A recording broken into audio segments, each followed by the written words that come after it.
दोस्तों, मारवाड़ी एक ऐसी कम्युनिटी जो कि हमारे देश के लगभग 40 से 45% बिजनेसेस को रन करती है। वैसे तो ये लोग राजस्थान के एक बड़े एरिया मारवाड़ से बिलोंग करते हैं और इसीलिए इन्हें मारवाड़ी कहा जाता है। शुरू से ही इन लोगों की पैसे और बिजनेस पर पकड़ बहुत मजबूत है। लेकिन हैरान करने वाली बात तो ये है कि ये कोई ज्यादा अच्छे एजुकेशनल बैकग्राउंड से नहीं आते हैं। ये लोग सोशली भी बहुत कंजर्वेटिव होते हैं और इंडस्ट्रियल सेक्टर में भी ये बहुत लेट आए थे। अगर देखा जाए तो इंडस्ट्रियल सेक्टर में सबसे पहले बंगाली लोग आए थे, जो कि एजुकेशन वाइज भी मारवाड़ी लोगों से अच्छे थे और साथ ही में सोशली मॉडर्न भी थे। लेकिन अगर आज इंडस्ट्रियल सेक्टर में देखा जाए तो बंगाली लोग दूर दूर तक नजर नहीं आते हैं। वहीं मारवाड़ी लोग बहुत बड़ा रोल प्ले करते हैं इस सेक्टर के अंदर। वहीं इंडिया में जितने भी बड़े बिजनेस हैं like D Mart, Zomato, Lenskart, Flipkart, सभी के सभी मारवाड़ियों के ही है। तो दोस्तों, कुछ तो ऐसे सीक्रेट्स होंगे इन लोगों के पास जो पिछले कई सालों से ये पैसा बनाने में टॉप की कम्युनिटीज में आते हैं। और आज की इस वीडियो में हम उन्हीं सीक्रेट्स के बारे में बात करने वाले हैं। इसीलिए दोस्तों, प्लीज इस वीडियो को एंड तक देखिएगा ताकि आप इस वीडियो के किसी भी इम्पोर्टेंट पार्ट को मिस ना कर सकें। पहला है एंटरप्रेन्योरियल स्पिरिट। दोस्तों, इन्फोसिस जो कि इंडिया की बेस्ट कंपनीज में से एक है और वर्ल्ड की टॉप IT सर्विंग कंपनीज में लिस्टेड है, उसके फाउंडर यानी कि NR नारायण मूर्ति वो एक मारवाड़ी फैमिली से बिलोंग करते हैं। दोस्तों, नारायण मूर्ति जी ने जब अपनी ग्रेजुएशन कंप्लीट करने के लिए IIT कानपुर में एडमिशन लिया था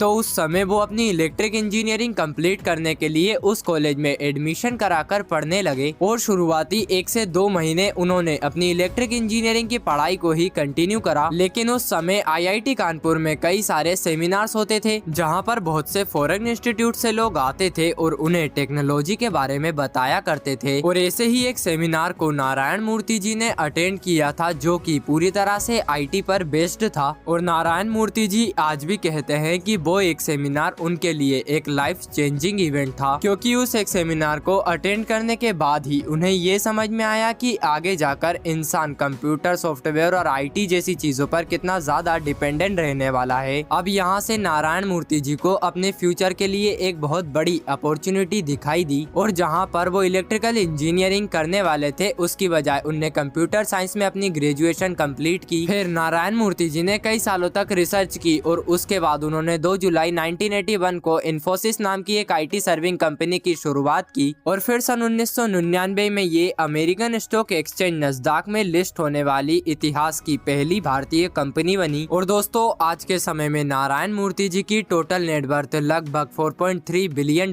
से भी ज्यादा है। अब सवाल उठता है कि नारायण मूर्ति जी ने केवल 20 सालों में इतनी बड़ी कंपनी बिल्ड कैसे की। देन दोस्तों, इसका जवाब है अपॉर्चुनिटी को देखकर। 1980s के टाइम पर जहां पर लोग इंडिया में IT कंपनीज पर ध्यान दे ही नहीं रहे थे, उस समय नारायण मूर्ति जी ने IT कंपनी में अपना पैसा लगाकर एक स्टार्टअप शुरू किया और इसीलिए वो इन्फोसिस जैसी कंपनी को ग्रो कर पाए। तो दोस्तों, मारवाड़ी लोगों में यही खासियत होती है कि वो अपने हाथ से अपॉर्चुनिटी को कभी भी नहीं जाने देते। वो हर चीज में प्रॉफिट और बिजनेस ढूंढ ही लेते हैं। अब दूसरा है Marwari always believes in optimization. दोस्तों, इस स्ट्रेटेजी को समझने के लिए हम एक एग्जांपल को अपनाते हैं। जैसे अगर किसी मारवाड़ी की बिल्डिंग के अंदर कोई एक्स्ट्रा एयर कंडीशन ऑन है तो वो उसे इग्नोर करने के बजाय उस एयर कंडीशन के चालू रहने के पीछे की वजह पूछेगा। साथ ही में अगर किसी मारवाड़ी बिजनेसमैन के पास कोई कस्टमर जाएगा तो वो उस कस्टमर को चाय जरूर पिलाएगा ताकि उसके और उसके ग्राहक के बीच का संबंध और भी अच्छा हो। लेकिन वो चाय किसी भी 5 स्टार होटल की नहीं होगी बल्कि किसी ऐसी दुकान की होगी जहाँ पर चाय अच्छी बनती हो और चाय का स्वाद घर जैसा आता हो। दोस्तों, मारवाड़ी जब भी कोई सामान खरीदता है तो उस चीज से उसकी मोनेटाइजेशन एंड एक्सपेक्टेशन जुड़ी होती है। मतलब अगर वो किसी चीज को खरीद रहा है तो क्या वो उस चीज से इंटरेस्ट के समान पैसा कमा सकता है। जैसे कि अगर बड़ी गाड़ी खरीद लेंगे तो उससे क्या फायदा होगा, बड़ा घर खरीद लेंगे तो उससे क्या फायदा होगा। यानी कि मारवाड़ी पूरी तरह से पैसे का मैक्सिमाइजेशन करना जानते हैं। इसके अलावा जो न्यू जनरेशन के मारवाड़ी लोग हैं उनके स्ट्रेटेजीज में बहुत से नए बदलाव देखने को मिल रहे हैं। वो लोग फॉरेन कंट्रीज में जाकर बड़ी बड़ी यूनिवर्सिटीज से पढ़कर आते हैं और फिर इंडिया में आकर नए नए स्टार्टअप्स ओपन करते हैं। दोस्तों, जैसा कि मैंने आपको पहले बताया था कि फ्लिपकार्ट और लेंसकार्ट जैसी कंपनी के फाउंडर भी मारवाड़ी हैं। ये लोग इतने स्मार्ट है कि अपने बिजनेस में खुद का पैसा लगाने की बजाय वेंचर इन्वेस्टर्स और एंजल इन्वेस्टर्स का पैसा लगवा रहे हैं। वो उन्हीं पैसों से अर्न कर रहे हैं, फेम हासिल कर रहे हैं और वैल्यूएशन पा रहे हैं। अब तीसरा है लॉन्ग टर्म विजन। दोस्तों, मारवाड़ी लोग कभी भी शॉर्ट टर्म में नहीं सोचते हैं। वो लोग जब कोई बिजनेस शुरू करते हैं तो वो ये सोचते हैं कि आगे आने आने वाली कई जनरेशन तक बिजनेस चलता रहना चाहिए। इसीलिए अगर आप देखोगे तो मारवाड़ियों के यहाँ काम करने वाले बदलते हैं, काम कभी भी नहीं बदलता। अगर शुरुआत में उन्हें किसी बिजनेस में प्रॉफिट नहीं भी हो रहा है तो उससे उन्हें कोई फर्क नहीं पड़ता है, क्योंकि उनका फोकस लॉन्ग टर्म स्टेबिलिटी पर होता है। जैसा कि मैंने आपको अभी थोड़ी देर पहले नारायण मूर्ति जी का एग्जाम्पल दिया था, उसमें आपने ये देखा था कि नारायण मूर्ति जी को अपने कॉलेज डेज में ही ये पता चल गया था कि आगे जाकर IT सर्विंग कंपनीज की डिमांड बढ़ने वाली है। अब अगर यहाँ पर वो लॉन्ग टर्म के बजाय शॉर्ट टर्म के बारे में सोचते और अपनी इलेक्ट्रिकल इंजीनियरिंग की पढ़ाई को कंटिन्यू रखते तो शायद वो आगे जाकर इन्फोसिस जैसी कंपनी को बिल्ड नहीं कर पाते। दोस्तों, यही होती है हर मारवाड़ी बिजनेसमैन की एक खास स्ट्रेटेजी। वो लोग अपने फ्यूचर को सिक्योर करने के लिए अपने प्रेजेंट को तक दांव पर लगा देते हैं। इसीलिए शुरू के कुछ सालों तक उन्हें बिजनेस में जो प्रॉफिट होता है उसे वो वापस से बिजनेस में रीइन्वेस्ट कर देते हैं ताकि उनका बिजनेस एक्सपेंशन हो सके। ये लोग इतना आगे का सोचते हैं कि इनके रिलेशनशिप तक लॉन्ग टर्म के हिसाब से होते हैं, फिर चाहे वो रिलेशनशिप कस्टमर का हो, सप्लायर का हो या फिर एम्प्लॉय का हो। चाहे बिजनेस में कितना भी बड़ा प्रॉफिट हो या कितना भी बड़ा लॉस हो, ये अपने बिजनेस पार्टनर को कभी नहीं बदलते, क्योंकि ये अपने बिजनेस को ट्रस्ट और रिलायबिलिटी पर चलाते हैं। इसके अलावा ये अपने बच्चों को कम उम्र से ही बिजनेस सिखाते हैं। अक्सर घर में पैसों की बात करते हैं ताकि आगे जाकर वो अपने बच्चों को अपना बिजनेस हैंड ओवर कर सके। दोस्तों, कोई भी मारवाड़ी व्यक्ति हो, सबसे पहले अपनी इम्पोर्टेंट बिजनेस स्किल्स अपने बच्चों को वो जरूर सिखाते हैं। एक और बात कि ये लोग लॉन्ग टर्म में इसीलिए टिकते हैं क्योंकि इन्हें समय के साथ अपने बिजनेस में चेंजेस करना आता है। मारवाड़ी लोग काफी फ्लेक्सिबल और अडेप्टिव होते हैं। ये लोग अपनी कोर वैल्यूज को भूले बगैर अपने प्लान्स और स्ट्रेटेजीज में चेंजेस करते रहते हैं ताकि इनका बिजनेस हर तरह से प्रॉफिटेबल रहे। अब चौथा है इनकम स्ट्रीम्स। दोस्तों, मारवाड़ी लोगों का मेन इनकम सोर्स होता है बिजनेस, और ये लोग ये मानते हैं कि घर में चाहे पैसा कितना भी ज्यादा हो, बिजनेस कभी भी नहीं रुकना चाहिए। कुछ भी हो जाए, इन लोगों की अपनी खुद की कोई दुकान जरूर होती है। अब चाहे वो दुकान मिठाई की हो, कपड़ों की हो या फिर कोई ज्वेलरी शॉप हो। अब दूसरा होता है रेंटल इनकम। दोस्तों, मारवाड़ी लोग अक्सर अपनी कई सारी प्रॉपर्टीज को रेंट पर रखते हैं ताकि उन प्रॉपर्टीज के रेंट से उन्हें अच्छा खासा पैसा अर्न होता रहे, क्योंकि रेंटल इनकम एक तरह से पैसिव इनकम सोर्स होता है। इसीलिए मारवाड़ी लोग कहते हैं कि अगर किसी जगह से रेंटल इनकम आती रहे तो बहुत अच्छा होता है। तीसरा है इंटरेस्ट इनकम। मारवाड़ी पहला ऐसा आदमी है जो कि अपनी रिश्तेदारी में ब्याज से पैसे दे सकता है। इसके अलावा ना तो वो अपने रिश्तों में कोई कड़वाहट आने देते हैं, साथ ही में पूरा ब्याज भी वसूल लेते हैं। दोस्तों, एक और बात, ये लोग अपने पैसे को कभी भी खाली नहीं पड़ा रहने देते हैं। ज्यादातर मारवाड़ी लोग अपने पैसे को लॉन्ग टर्म में इन्वेस्ट कर देते हैं। अगर इन्हें ज्यादा शेयर मार्केट और स्टॉक्स वगैरह समझ में नहीं भी आता, तब भी ये अपने पैसे को प्रॉपर्टी या गोल्ड जैसी चीजों में जरूर इन्वेस्ट करते हैं। अब छठे नंबर पर आता है स्टाफ इज फैमिली। दोस्तों, हमारी कंट्री के अंदर ज्यादा शॉप ओनर्स अपने स्टाफ के साथ अच्छा बिहेवियर नहीं करते। वो लोग ना तो अपने स्टाफ को सही समय पर सैलरी देते हैं और ना ही वक्त आने पर उनके किसी काम आते हैं, और ऐसे में उनका स्टाफ उनके खिलाफ हो जाता है। वो लोग मजबूरी में उनके यहाँ काम तो करते हैं, लेकिन पीठ पीछे उनके कस्टमर्स को उनके खिलाफ भड़काते हैं, जिसका सीधा इम्पैक्ट समय के साथ प्रोडक्ट या फिर दुकान की सेल्स पर भी पड़ने लगता है। वहीं अगर किसी मारवाड़ी व्यक्ति की बात करें तो वो इस बात को बहुत अच्छे से जानते हैं। वो ये जानते हैं कि उन्हें अपनी लाइफ का एक बहुत बड़ा समय अपने बिजनेस में निकालना है, जिसके लिए उन्हें सही कस्टमर और सही स्टाफ की जरूरत होगी। इसलिए वो ये मानते हैं कि खुद भी खुश रहिए और अपने स्टाफ को भी खुश रखिए। दोस्तों, मारवाड़ी अपने एम्प्लॉय, अपने स्टाफ, अपने साथियों को अपनी फैमिली की तरह ट्रीट करते हैं। वो अपने स्टाफ मेंबर्स को सैलरी तो देते ही है, साथ ही में दिवाली जैसे फेस्टिवल्स पर उन्हें बोनस भी देते हैं और जरूरत पड़ने पर उनकी मदद भी करते हैं। अब 7वें नंबर पर आता है रिस्क टेकर्स। दोस्तों, आज हमारे देश में जितने भी बड़े बिजनेस हैं, उनमें से लगभग हर बिजनेस की शुरुआत जीरो से हुई थी, और इन सभी बिजनेसमैन के सक्सेसफुल होने के पीछे का एक बहुत बड़ा कारण है, जो कि है उनकी रिस्क टेकिंग हैबिट्स। अगर कोई व्यक्ति रिस्क की वजह से किसी भी स्टेप को छोड़ दे तो ऐसे में वो कभी भी सक्सेसफुल नहीं बन सकता। अगर किसी व्यक्ति को अपनी लाइफ में एक सक्सेसफुल पर्सन बनना है, देन ऐसे में उसे रिस्क लेना होगा। दोस्तों, रिस्क लेना एक अच्छी बात है, लेकिन इसका मतलब ये नहीं है कि आप अपने पैसे को हर कहीं डाल दे। आपको किसी भी फील्ड में रिस्क तभी लेना चाहिए जब आपको वहाँ पर ग्रोथ की अपॉर्चुनिटी दिखाई दे। अगर आपको किसी फील्ड में ग्रोथ की अपॉर्चुनिटी दिखाई देती है और रिसर्च करने के बाद आपको ये पता चलता है कि अगर मैं अपने पैसे को यहाँ पर इन्वेस्ट करूँ तो शायद मैं अपनी वेल्थ को बढ़ा सकूँ, देने से में आपको रिस्क लेकर अपने पैसे को इन्वेस्ट करने से बिल्कुल भी हिचकिचाना नहीं चाहिए। दुनिया के सबसे अमीर व्यक्ति एलोन मस्क भी कहते हैं कि अगर आपको अपने जीवन में एक सफल व्यक्ति बनना है तो उसके लिए आपको रिस्क लेना चाहिए, और अगर आप सही अपॉर्चुनिटी दिखाई देने के बाद भी रिस्क लेने से डरते हो, देने से में आप कभी भी सक्सेसफुल नहीं हो पाओगे। बस दोस्तों, आज की इस वीडियो में इतना ही। आशा है कि ये वीडियो आप लोगों को पसंद आई होगी, और अगर ये वीडियो आपको अच्छी लगी हो देन प्लीज इस वीडियो को लाइक एंड हमारे इस चैनल को सब्सक्राइब कर दीजिए।